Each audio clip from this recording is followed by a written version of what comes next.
What's happening, everybody? Jeff Lightsy Jr. here with the Black Boss Channel, the Boss Sports Network. Thank you guys for the continued support. Continue to hit the like, share, subscribe, and the notification bell. Now, it pains me to say this, but after what I saw on Sunday, another black head coach in the NFL is going to get fired, and that is Anthony Lynn. The Los Angeles Chargers were destroyed by the New England Patriots, 45-0. Now, the Patriots beating up on teams with young quarterbacks isn't new. I think there was a stat out there somewhere of quarterbacks that play Bill Belichick in the New England Patriots. Belichick's like 50-2 or some ridiculous number, or 50-1, 50-2, 45, like some astronomical number against quarterbacks in their like first 2 or 3 years against Bill Belichick. Simply because they're new, they're young, they don't know what the hell's going on, and he is the GOAT. He's one of the greatest coaches, or the greatest coaches in most people's eyes, to ever walk the face of the earth and be in the NFL. But let's go to Anthony Lynn. So Anthony Lynn, his problem is I think Anthony Lynn is a solid coach, right? I think Anthony Lynn, even after, because he's getting fired. Let's not get it twisted, guys. He's won 8-20 over the last 2 years. They have enough decency and a respect for him to evaluate and fire him at the end of the season, but he will not be with the Los Angeles Chargers moving forward. There will be a new head coach going in, and I can guarantee it won't be a black man, which is, it is what it is. But here's the thing. The reason why the Chargers are moving off Anthony Lynn, it's not just because they got beat 45-0. It's not even just because he's won 8-20 over the last 2 seasons. It has a lot to do with the way they play in close games, not in games like this, but in games they probably should win.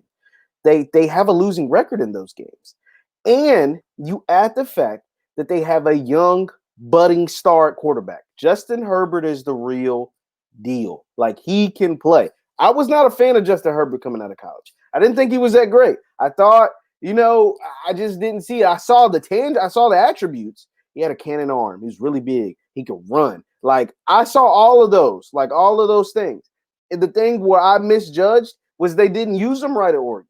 They didn't let him run enough. They didn't show off his explosive arm enough. He made plays in spurts. And one of those spurts was in the Rose Bowl. And that's when I was like, okay, maybe he can play. But over the course of his career, I've seen him in games where he was the second best quarterback on the field in the Pac-12. So you mean to tell me he's going to be a top 10 pick when I've seen Tua go crazy? I've seen Tua dominate SEC defenses, dominate players that will play in the NFL, that currently play in the NFL. I saw, even though it was for 1 year, it's like Joe Burrow can ball like that. Like, you can't just do that. Like, Joe Burrow, I wasn't a believer for a long time up until towards the end of the year. I was like, okay, he made me a believer in college. So I was like, Joe Burrow, Tua makes sense. This Justin Herbert kid, I don't know. I don't see how you can get outplayed by quarterbacks in the Pac-12. And not just quarterbacks. I saw Jay McDaniels out at Arizona State outplay Justin Herbert in a game. Like, he was a true freshman. Justin Herbert was a redshirt senior top 10 pick in the draft. It's like, that can't happen.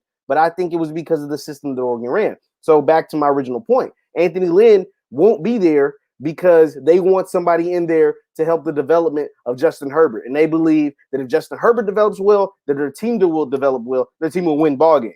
And as of right now, getting beat 45-0 to a Patriots team that isn't that great. It ain't great. Now, I get it.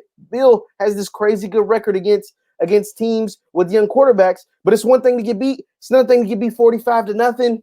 It's another thing to get beat with a goose egg. It's another thing to get beat where the quarterback throws 53 passes and only has 209 passing yards. It's another thing to get beat where you're getting blocked kicks return for touchdowns. You get pick sixes return for touchdowns. Like, come on. We can't stop Cam. Cam has under 200 yards passing, and we get beat 45-0. Damn, 200 yards passing. Cam had under 100 yards passing, y'all. He had 69 yards passing, and he got beat 45-0. The starting quarterback on the other team had under 100 yards passing, and the Chargers got beat. He went 12 for 19, which is not very good, and had under 100 yards passing, 69 yards. He got beat 45-0. Look at that score, 45-0. That can't happen. That simply can't happen. That cannot happen, and that is why Anthony Lynn is getting fired. Now let's look at some of what's taking place. So this is an article by the Bleacher Report. So the Los Angeles Chargers are reportedly leaning towards waiting to the end of the season before deciding on Anthony Lynn's future. Ian Rappaport at NFL Network are not planning imminent change despite Sunday's embarrassing 45-0 loss to the Patriots. Like I said, Lynn is 8-20 over the last 2 years. After beginning his career with back-to-back winning seasons, things started off right. The team has been defined by its failures in close games. Blowouts to the Patriots aside, the Chargers' 9 losses have come by 1 score. They lost 9 such games in 2019. Think about it. The 9 losses outside of the one to the Patriots came by 1 score or less. The same was last year. They've lost 18 games in the last 2 years. 18 games in the last 2 years by 1 score less. It's unacceptable. That gets you fired in the NFL. But the sad thing is, the sad reality is, Anthony Lynn may never get another head coaching job. And that's why it pains me to bring this topic up. Although, do I believe Anthony Lynn probably deserved to get fired? Probably. You lose 18 games the last 2 years by 1 score less. That's not being a bad coach. That's just executing poorly at the end of the game. Like, that means you're good enough to coach your team in position to win the game, but your execution at the end of the game has costed you said game, right? Like, so that tells me that you can coach. You just need to late game execute better. But see, the problem with the NFL, the sad reality of the NFL is Anthony Lynn's going to get fired by the Chargers and will never get another chance to redeem himself.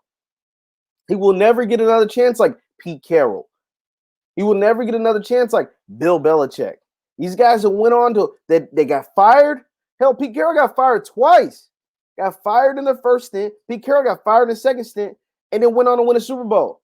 Bill Belichick got fired in his first stint with Cleveland and went on to be the greatest coach of all time.